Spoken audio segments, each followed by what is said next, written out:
Algumas dessas histórias de traição são simplesmente loucas, e esta história mostra que as pessoas vão trair em qualquer lugar onde tenham a oportunidade.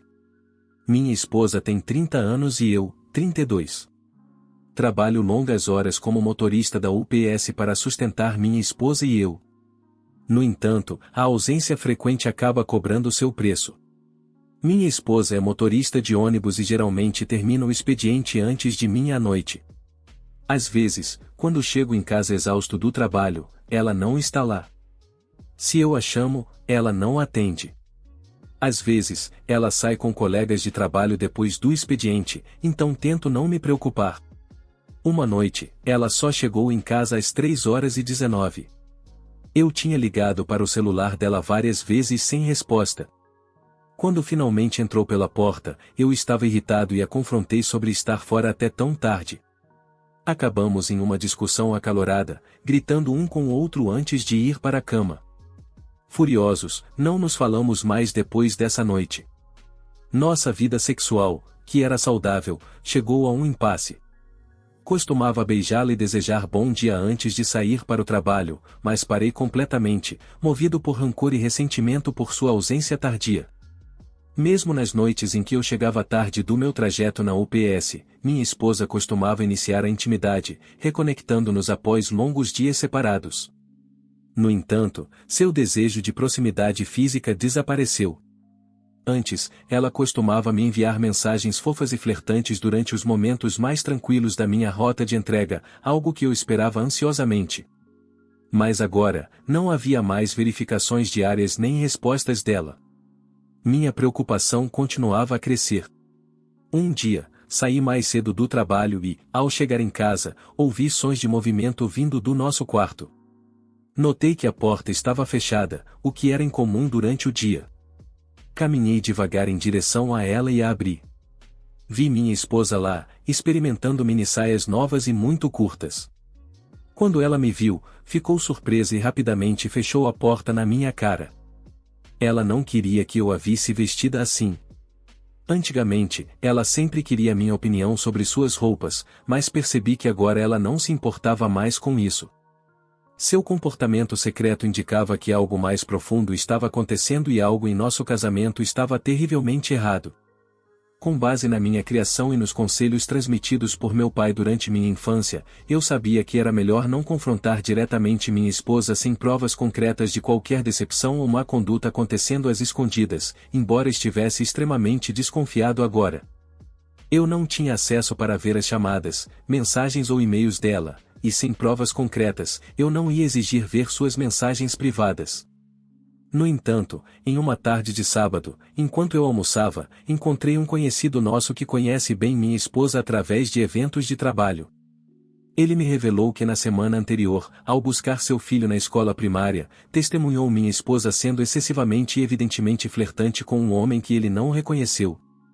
Ele disse que estavam se tocando, com as mãos dele sobre ela e vice-versa. Ele lembrou que ela ficava olhando para todos os lados para ver se alguém os estava observando. Meu amigo admitiu que se sentiu terrível por não ter considerado tirar fotos com seu celular do comportamento dela, assumindo que eu já soubesse. Embora agradecido por ele me contar, eu fiquei completamente arrasado pelo que ele relatou ter observado. Com medo crescente, minhas suspeitas se tornaram mais sóbrias. Decidi tirar um tempo do trabalho e comecei secretamente a vigiar rotineiramente o estacionamento principal de ônibus e a instalação de manutenção do distrito escolar. Isso ocorreu nas primeiras horas da manhã, quando os motoristas preparavam os ônibus para suas rotas, e novamente à tarde, quando estacionavam após deixar as crianças. Conhecendo a programação geral da minha esposa como motorista, conduzi uma vigilância discreta em busca de sinais de atividade suspeita por parte dela. Após 72 horas angustiantes, escondido atrás das mesmas moitas crescidas e sem encontrar evidências óbvias, abandonei minha investigação amadora. Entre os longos turnos na UPS e agora isso, estava mental e fisicamente exausto, tentando descobrir a verdade sobre a fidelidade da minha esposa. Desesperado por respostas reais, liguei para um advogado local de divórcio para uma consulta inicial gratuita sobre os primeiros passos para potencialmente dissolver nosso casamento em ruínas. Em seguida, contratei um investigador particular cujo anúncio encontrei online e que se especializava em casos como o meu, de cônjuge potencialmente traindo. Com uma quantia decente economizada ao longo dos anos, graças à minha dedicação ao UPS, estava totalmente preparado e disposto a pagar qualquer custo necessário para finalmente obter a prova concreta do que minha esposa realmente fazia quando eu não estava por perto. Algumas semanas depois, quando o investigador principal me ligou com uma atualização, ele confirmou infelizmente que meus medos eram válidos. Através de vigilância fotográfica e em vídeo, ele constatou que ela estava me traindo não apenas com um, mas 2 colegas de trabalho diferentes. Para piorar, ele descobriu evidências explícitas documentando múltiplas ocasiões em que ela se envolveu em atividades sexuais com eles dentro de seu ônibus escolar estacionado sozinho atrás de um dos campos atléticos remotos e não utilizados, onde ninguém poderia ver. Armado com o relatório condenatório do investigador, um dia decidi fingir sair para o trabalho como de costume, mas, ao invés disso, fiquei para trás para iniciar ativamente os procedimentos de separação enquanto ela estava fora.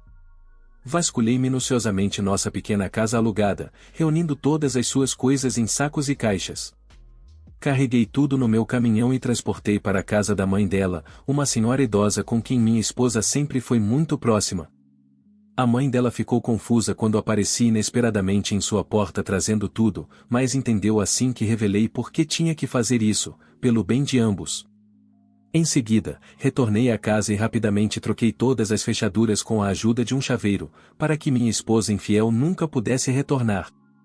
Naquela noite, pouco antes da meia-noite, enquanto esperava na sala escura, vi faróis se aproximando. Minha esposa chegou em casa, sem saber o que esperava quando se aproximou da porta da frente, agora confusa sobre por que de repente sua chave da casa não funcionava mais. Acendi a luz da varanda e abri a porta.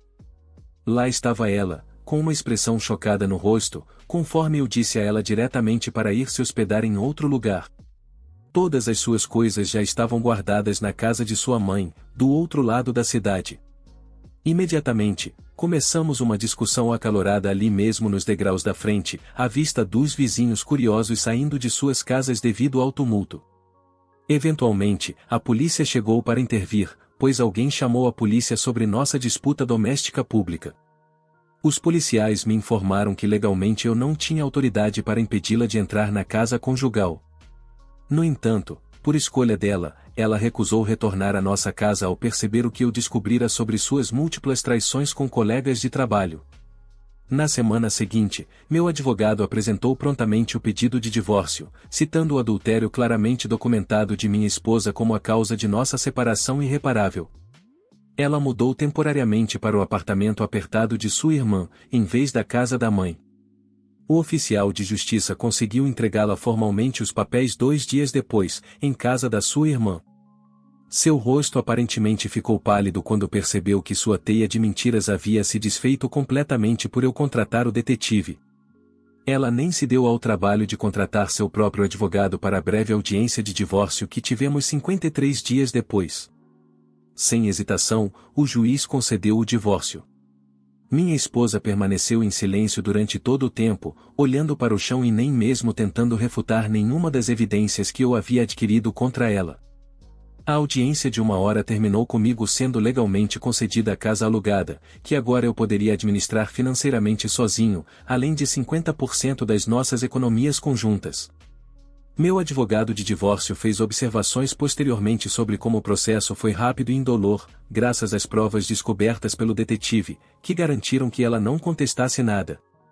Após o tribunal conceder nossa sentença de divórcio, recebi uma cópia certificada dela pelo correio algumas semanas depois. Senti uma satisfação extrema sabendo que eu detinha todas as cartas contra minha ex-esposa por como profundamente ela me feriu. No dia seguinte, ao voltar do trabalho, percebi que a última caixa com suas coisas diversas que eu havia colocado na varanda já tinha sumido. Ela passou para pegá-la enquanto eu estava fora, depois de me ver postar as últimas molduras e luminárias de cabeceira em um grupo de compra e venda do bairro. Certifiquei-me de removê-la ou bloqueá-la de todas as redes sociais por chamadas e mensagens. Também reservei um tempo para informar tanto a nossa família próxima quanto os amigos comuns sobre exatamente por que tive que tomar a difícil decisão de encerrar abruptamente o casamento ao descobrir que ela estava se envolvendo com 2 outros homens às minhas costas. Ninguém ficou sem saber da humilhação que ela trouxe para si mesma por quebrar nossos votos sagrados. Após expor suas ações deploráveis a todos, comecei a focar no processo de cura e seguir em frente com a minha vida nos meus termos. Em minha opinião, a melhor coisa a fazer quando alguém exibe esse tipo de comportamento é sair ou se preparar para sair. Mesmo se você decidir reconciliar, eu ainda ligaria para um advogado de divórcio para ver como seria o divórcio para vocês dois. Se o seu cônjuge hesitar em relação a qualquer uma de suas exigências ou limites, talvez seja melhor chamar o advogado e seguir em frente. Lembrem-se, o bem mais precioso que temos é o tempo. Obrigado por assistir, até a próxima.